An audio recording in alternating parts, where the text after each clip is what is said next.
$90 a month. $90 ang laki naman, no? Pero ayoko yun. Ayoko yung $90, kunti lang yun sa Amerika. Kunti lang yun sa amin.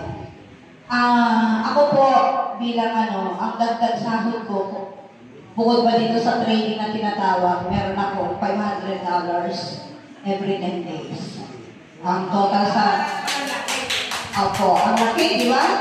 Sa amin, pambayan lang ng American apartment to 1.5 a month. 1.5 a month ang tinatanggap ko sa ngayon. Pwede pong next month or susunod na buwan ay mas mataas pa doon. Mamaya makikita niyo bakit. Investor kayo, ha? Hindi kayo, ano tawag doon? Basta investor. Meron kayo, kasali kayo dito, investor. Huwag niyo sabihin, recruit. Ni-recruitin kita. Hindi po.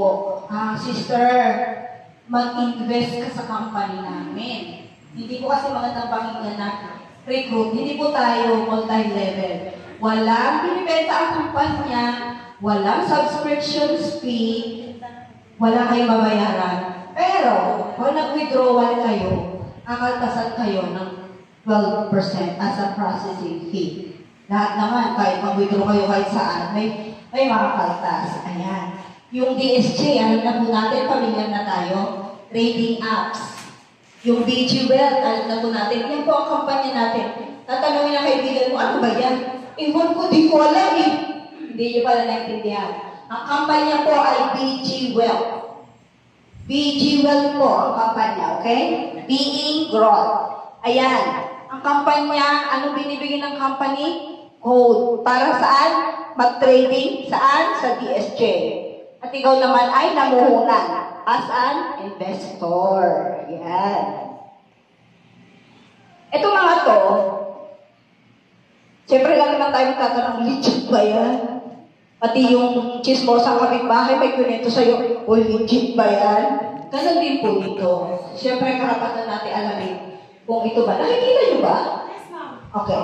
Karapatan natin alamin na kung ang kumpanya ba ay hihiti mo. Kasi baka mamaya maraming pong scam. Maraming scam dyan. Kawawa naman yung mga scam. Yung mga tao walang magawa ng scam. May registration po yung company. Ayan yung network ng company. 70 million noong nagsimula sila. Ang company ay sa ngayon ay 3 siguro mga 3.5 years. Hindi lang. 3 and 7 months na nag-ooperate sa buong mundo. Buong mundo po. Okay, hindi lang Pilipinas o Amerika, buong mundo. Okay, ayan. Kung gusto nyo